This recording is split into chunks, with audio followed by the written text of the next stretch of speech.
Hello friends, आपका स्वागत है हमारे यूट्यूब चैनल आईटी स्टडी में। आज के लेक्चर में हम लोग पढ़ने वाले हैं ब्लॉक डायग्राम ऑफ कंप्यूटर। जो स्ट्रक्चर है हमारे एक कंप्यूटर का, एक जनरल सा स्ट्रक्चर क्या होता है हमारे कंप्यूटर का, चाहे वो आपका टैबलेट हो, चाहे आपका एक लैपटॉप हो, चाहे एक पीसी हो, ठीक है ना। तो उसका जो बेसिक एक तरीके से जो स्ट्रक्चर है वो क्या है, वो हम लोग आज देखने वाले हैं, ठीक है। अगर एक जनरल सी बात करें अगर, तो कंप्यूटर क्या करता है हमारा, हम लोग क्या करते हैं उसमें इनपुट दे रहे हैं, ठीक है। हमने इनपुट दिया और कुछ प्रोसेस हुआ आपका, ठीक, कुछ प्रोसेस हुआ यहाँ पे, उसके बाद हमको आउटपुट मिल गया, ठीक है। कुछ इसी तरह से काम करता है हमारा कि हमने कुछ इनपुट दिया और उसके बाद उस पर अंदर कंप्यूटर में प्रोसेस हुआ, उसके बाद हमको उस प्रोसेस का आउटपुट मिल गया, ठीक है। तो कुछ ऐसा काम करता है। आप इसको थोड़ा सा अगर स्पेंड करना चाहें कि कैसा होता है इस प्रोसेस वाले पार्ट को, तो उसको देखते हैं। देखिए होता है क्या, इनपुट तो आपको कोई भी इनपुट डिवाइसेस है, हम लोग उस इनपुट डिवाइसेस के थ्रू अभी आगे देखते हैं कौन कौन से इनपुट डिवाइसेस होते हैं, उसके थ्रू हम लोग इनपुट देंगे, ठीक है। यहाँ पे जो प्रोसेस वाला पार्ट है उसको देखते हैं।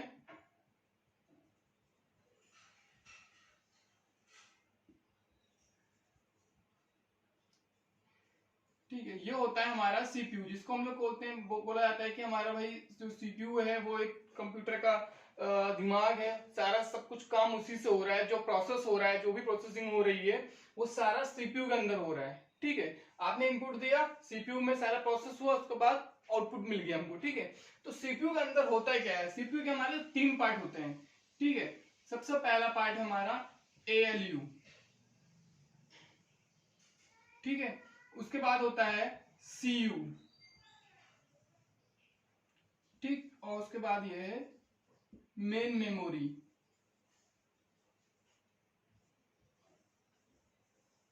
और ये सारे पार्ट आपस में कनेक्टेड होंगे, ठीक। और इधर हमको मिला आउटपुट,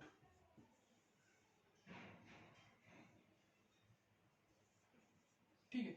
आपने इनपुट दिया, इनपुट कैसे देंगे आप, इनपुट डिवाइसेस के थ्रू हम लोग इनपुट देंगे। और इनपुट डिवाइसेस, जिस डिवाइस के थ्रू आप सिस्टम में अपने अपने कंप्यूटर में इनपुट दे रहे हैं, कुछ इंस्ट्रक्शन दे रहे हैं, कुछ ऑर्डर दे रहे हैं कि भाई ये काम करके देना है मुझे, अगर 2+2 करवाना है तो कैसे करना, मुझे कीबोर्ड से 2+2 करना रहेगा, ठीक है। तो हो कह रहा है कि जिस डिवाइस के थ्रू आप इनपुट दे रहे हैं, तो वो इन डिवाइसेस को हम लोग बोलते हैं इनपुट डिवाइसेस। इनपुट डिवाइस का कोई एग्जांपल की बात करें तो ऐसे हमको माउस हो गया हमारा, ठीक है,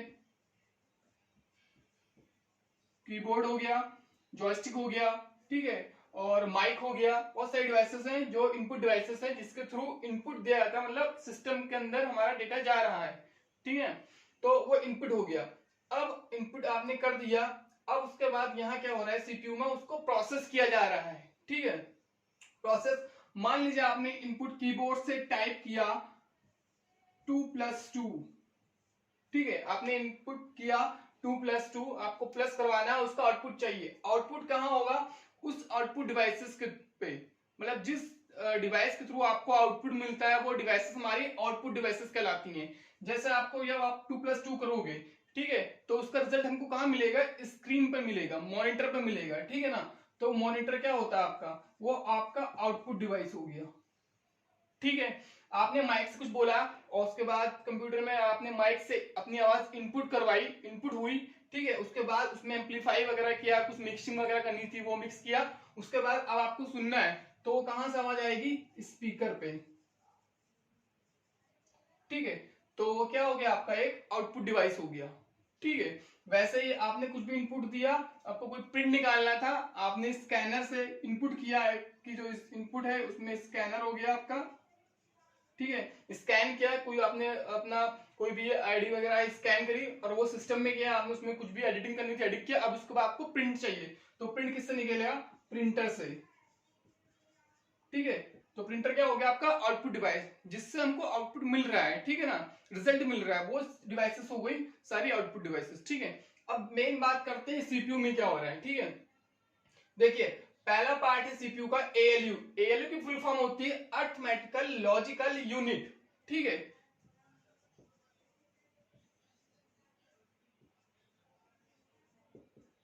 अर्थमेटिक लॉजिकल यूनिट, ठीक है। सीयू की है कंट्रोल यूनिट, ठीक है। और मेन मेमोरी हो गई। अब देखिए जो भी काम हो रहा है वो सीपीयू के अंदर हो। एएलयू क्या काम कर रहा है, जितनी भी देखिए नाम से पता चल रहा है अर्थमेटिक, ठीक है ना, जितने भी मैथमेटिकल टर्म्स हैं, जितने भी मैथमेटिकल प्रॉब्लम्स हैं, उनको जो सोल्यूशन हो रहा है वो सारा हैंडल कौन कर रहा है, एएलयू कर रहा है। क्यों? क्योंकि भाई इसके पास क्या है, ये अर्थमेटिक लॉजिक यूनिट है, ठीक है। ये जितने भी जैसे प्लस है, माइनस है, सब्सट्रैक्शन है, डिवाइड है, मल्टीप्लिकेशन है, परसेंटेज है, कंपेरिजन करना है, ठीक है ना, रूट है, जो भी चीजें हैं, जितनी मैथमेटिकल टर्म्स होते हैं, ठीक है ना, उन सारा सब कुछ को हैंडल कौन कर रहा है, ये एएलयू हैंडल कर रहा है। और एक क्वेश्चन ये भी उठता है कि भाई ऐसा क्या है कि भाई ये एएलयू हैंडल ही क्यों कर रहा है, ऐसी क्या चीज है कि एएलयू ही सब कुछ हैंडल कर रहा है मैथमेटिकल, ठीक है ना, किसी और को नहीं दिया, सीयू को नहीं कर रहा है, मेन मेमोरी को नहीं कर रहा है। वो इसलिए रीजन ये है कि भाई एएलयू क्या है भाई, जो बना एएलयू बना हुआ एक तरीके से कह सकता है, एग्जांपल समझा जाए इसको तो एक तरीके का कंटेनर है, ठीक है ना, एक कंटेनर रख दिया गया है, ठीक। अब जिसको जरूरत है वो यहां से जाएगा। अब मान लो भाई अगर एक रियल लाइफ एग्जांपल लें कि भाई एक कंटेनर है, इसमें मान लीजिए शुगर रखी हुई है, ठीक है ना, चीनी है, शुगर रखी हुई है। अब जिसको भी जरूरत है अगर, ठीक है, तो बहुत सारे कंटेनर है, उसमें से बहुत सारे कंटेनर में से सिर्फ इसी कंटेनर में शुगर है। तब जिसको शुगर की जरूरत होगी वो क्या करेगा, वो सीधे इसी कंटेनर के पास आएगा, इस कंटेनर में से शुगर निकालेगा और उसको यूज कर लेगा अपना, ठीक है, किसी और से मतलब नहीं है। तो अगर शुगर वाली जो भी की प्रॉब्लम आ रही है कि शुगर किसी को चाहिए, किसी को शुगर कम पड़ रही है, किसी को शुगर लेनी है, ठीक है, तो शुगर के लिए स्पेशली कहाँ आएगा, इसी कंटेनर के पास आएगा ना, किसी और के पास तो जाएगा नहीं। वैसे ही क्या है, एएलयू एक कंटेनर दे दिया गया है, बना दिया गया, और उस कंटेनर के अंदर जितनी भी मैथमेटिकल टर्म्स हैं, आपका प्लस है, माइनस है, या इनटू कहा जाए, ठीक है, डिवाइड किया जाए, परसेंटेज बोला जाए, ठीक है ना, जो भी चीजें हैं, रूट है, ठीक है, स्क्वायर है, जितनी सारी चीजें हैं, वो सारी चीजों का कोड करके उनकी कह सकते हैं डिफिनीशन सब इसमें स्टोर है, ठीक है ना। भाई जब तक प्लस पता नहीं होगा तब तक आप प्लस कैसे कर दोगे, ठीक है। आपने 2 + 2 किया, 2 क्या है, या आपने जो एंटर किया इसको क्या होगा, बाइनरी में कन्वर्ट किया जाएगा, क्योंकि हमारा जो सिस्टम है ये हमारा 2 ही समझेगा। आपने 2 क्लिक प्रेस किया है कीबोर्ड से, या आपने अपना नाम प्रेस किया, तो उस चीज को नहीं समझता, वो क्या समझता है, वो सिर्फ बाइनरी लैंग्वेज समझता है हमारा कंप्यूटर, ठीक है। तो इसको वो अपने बाइनरी में कन्वर्ट करेगा और समझ जाएगा कि आपने 2 प्रेस किया। बट जब आपने जब प्लस दबाया कीबोर्ड से कि भाई 2 + 2 करना है, हमको प्लस चाहिए, तो प्लस को पता तो होना चाहिए ना कि प्लस क्या है, क्या होता है प्लस। तो उसकी डिफिनीशन हमारे इस एएलयू के पास है। वो जैसे आप प्लस प्रेस करोगे, उस प्लस को वो यहां समझेगा, इस एएलयू में उसकी डिफिनीशन रखी हुई है कि प्लस मतलब ये कोड लिखा हुआ है, और प्लस मतलब ये होता है, और प्लस ऐसे किया जाना है, ठीक है ना। क्यों, जितना भी काम हो रहा है उन सबके पीछे क्या है, उन सब के पीछे उसकी डिफिनीशन, उसका कोड लिखा गया है सिस्टम में, ठीक है ना। और उसी कोड के बिहाफ पर वो सिस्टम आगे परफॉर्म करता है और हमें रिजल्ट देता है, ठीक है। तो प्लस का, माइनस का, सब चीजें, जितनी भी मैथमेटिकल चीजें हैं, वो सब चीज का कोड, सबका एक तरीके से डिफिनीशन कह सकते हैं, वो एएलयू के पास है, इस कंटेनर में रखा गया है।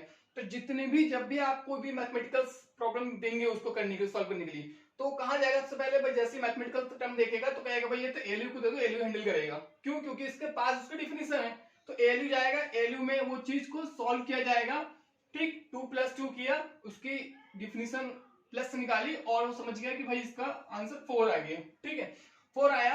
अब इसको अगर मान लीजिए आपको प्रिंट करवाना है, ठीक है ना, मान लीजिए आपको आउटपुट चाहिए, उसको आपको एक प्लेन A4 शीट पर प्रिंट आउट चाहिए, ठीक। तो प्रिंट आउट के लिए क्या से होगा भाई, होगा क्या कि इस 2 + 2 होने के बाद उसको प्रिंट आउट तक, मतलब उस प्रिंटर तक ले जाएगा कैसे, आएगा इस डेटा को, इस बिट्स को कैसे जाएगा, तो वो कंट्रोल यूनिट है। कंट्रोल यूनिट कह सकते हैं, अगर एग्जांपल समझे कि भाई एक क्लास है, तो इस क्लास में क्या होता है, एक मॉनिटर होता है, ठीक है ना, जो उस क्लास को एक तरीके से हैंडल करता है। कि भाई अगर किसी ने टीचर से बोला कि भाई आप लोग यहाँ इस क्लास में जाइएगा, या इस रूम में चले जाइए सब लोग, या फिर लाइन में हो जाइए, तो क्या उस जिम्मेदारी किसकी होती है, उस मॉनिटर की होती है, ठीक है, कि कैसे क्लास को मैनेज करना है, कौन किस समय आ रहा है, सब कुछ सारी डिटेल जो होती है वो मॉनिटर के पास होती है।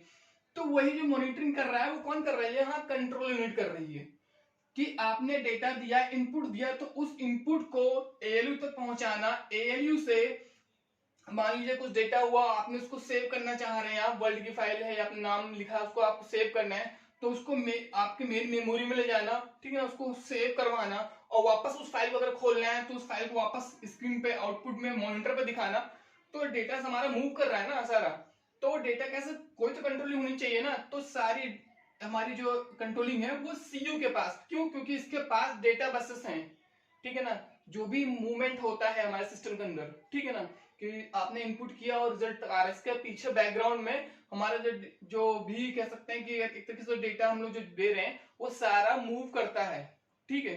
तो जो मूवमेंट हो रहा है उसको कंट्रोल सीयू कर रहा है, और कैसे कर रहा है, क्योंकि इसके पास डेटा बसेस होती हैं, सिस्टम में डेटा बसेस होती हैं, वो बस क्या करती है, उस डेटा को हमारे लेके जाती है एक डिवाइस, मतलब एक कह सकते हैं कि एक जैसे एएलयू से ले जा रही है मेन मेमोरी, या मेन मेमोरी से उठा के उसको अगर ओपन करना है मॉनिटर पे तो डिवाइस के पास मॉनिटर पे ले जा रही है, कोई प्रिंट आउट निकालना है तो कौन सी डिवाइस आपने प्रिंट मतलब क्लिक किया प्रिंट पे, तो वो वर्ल्ड की फाइल आपको प्रिंट आउट चाहिए तो प्रिंटर एक्टिव होना चाहिए। जैसे हम लोग क्या करते हैं, कोई आपने फाइल ओपन करी है, मान लीजिए कोई फाइल है और इसमें कुछ भी लिखा हुआ है, ठीक है ना, कुछ भी लिखा है, तो इस जो लिखा हुआ है इसको मुझे अगर A4 शीट पे प्रिंट आउट चाहिए, तो आपने प्रिंट पे जब क्लिक किया तो प्रिंटर उस समय एक्टिव हो जाता है, आपका प्रिंटर अगर अटैच है तो प्रिंटर उसमें एक्टिव हो जाता है, ठीक है ना, और वो डेटा जो है वो फाइल आपके प्रिंटर के पास आ जाती है, वहां उसमें लोड हो जाती है और वो प्रिंट निकालती है, तो ले जा कैसे रही है फाइल, वो कौन करवा रहा है, डेटा बस जा रही है लेके, ठीक है। तो वो कंट्रोलिंग कौन कर रहा है, सीयू कर रहा है भाई, आपको प्रिंट निकालना है तो पता कैसे लेगा, वो कौन करवा रहा है, कोई तो मॉनिटर होना चाहिए ना, तो वो सीयू करेगी, ठीक है। तो ये काम हो गया एएलयू का, ये हो गया सीयू का। मेन मेमोरी क्या है, सबसे मेजर पार्ट कह सकते हैं कि भाई अगर मेमोरी नहीं होगी तो सब मामला फेल हो जाएगा, ठीक है।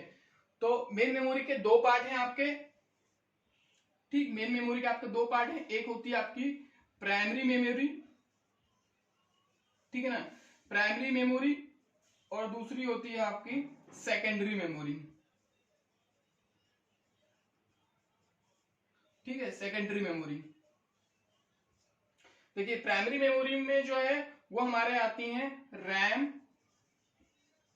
और रोम, ये हो गई प्राइमरी मेमोरी, रैम और रोम, ठीक है ना। आपने मोबाइल में देखा होगा, आपका कहा जाता है कि 4 GB रैम है, 6 GB रैम है, 8 GB रैम है, ठीक है ना। रोम मतलब जो इंटरनल मेमोरी है उसकी, ठीक है ना, वो रोम हो गई आपकी।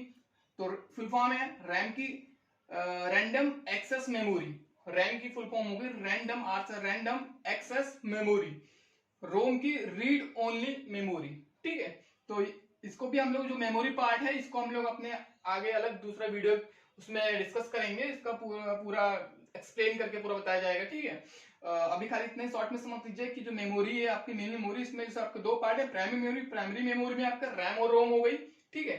और सेकेंडरी मेमोरी में क्या होता है, जो भी हम अलग से एक्स्ट्रा, ठीक है ना, स्टोरेज के लिए यूज करते हैं, जैसे आप पेन ड्राइव अगर यूज कर रहे हो, ठीक है ना, पेन ड्राइव में आपने पीडी लगा रखी है, या कोई हार्ड डिस्क अलग से लगा रहे हैं आप, ठीक है, या फिर कोई मेमोरी कार्ड लगा रहे हैं, कोई फ्लॉपी लगा रहे हैं, कोई डीवीडी सीडी लगा रहे हैं, तो क्या हो रहा है, ये हमें अलग से हमें नीड है तो हम उसके अकॉर्डिंग अगर लगा रहे हैं तो वो चीज सेकेंडरी है, ठीक है ना, वो सेकेंडरी मेमोरी में आती है, तो उसको हम लोग सेकेंडरी मेमोरी करेंगे, ठीक है। तो ये क्यों यूज किया जा रहा है भाई, जो भी आप फाइल, अगर आपको कोई फाइल आप सिस्टम आप यूज कर रहे हो, अगर आपको फाइल ओपन करनी है, आपको सेव करनी है, तो कहां से होगी, वो मेमोरी चाहिए उसके लिए, ठीक है। जो भी वर्किंग हो रही है उसको रन करने के लिए मेमोरी चाहिए, ठीक है ना, प्रोसेस हमारा रन करेगा तो कहां करेगा, मेमोरी पर रन कर रहा है, ठीक है। तो उसके लिए हमारी रैम और रोम में कौन सा मेमोरी किस पर्पस के लिए यूज की जाती है, इसको हम लोग आगे के लेक्चर में पढ़ेंगे अपने।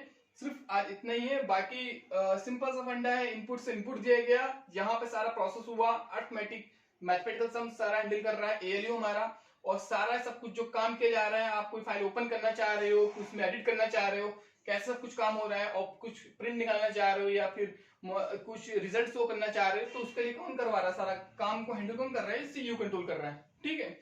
और मेन मेमोरी स्टोरेज वगैरह के लिए हम लोग यूज कर रहे हैं, ठीक है ना। इसमें दो पार्ट हो गए, और आउटपुट जब आपने काम किया और आपको आउटपुट मिला, ठीक है, आपने कोई फाइल ओपन करी, मेमोरी से एक्सेस किया आपने फाइल, तो उसको एक्सेस कौन करवा रहा है, सीयू लेके जाएगा और वहां से उठाएगा उस मेमोरी को, उसके बाद मॉनिटर पे ला करके दे देगा, ठीक है ना, स्क्रीन पे आपको शो करेगा, उसको ओपन कर देगा, ठीक, तो मॉनिटर पे शो जाएगी आपकी स्क्रीन के ऊपर, कुछ भी आप प्रिंट निकालना है तो प्रिंटर, आउटपुट डिवाइस हमारा प्रिंटर, तो वहां पे प्रिंट आउट निकल जाएगा। ठीक है, तो कुछ बेसिक स्ट्रक्चर हमारा जो होता है सिस्टम का, कंप्यूटर का, वो ये होता है।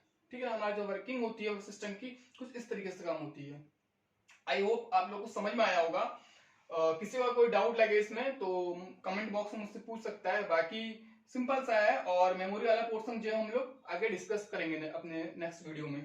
वीडियो पसंद आई हो आप लोग को तो वीडियो लाइक जरूर कीजिएगा और शेयर जरूर कीजिएगा। साथ में अगर चैनल सब्सक्राइब नहीं किया तो चैनल सब्सक्राइब जरूर कीजिएगा। बस आज के लिए इतना ही। Thank you.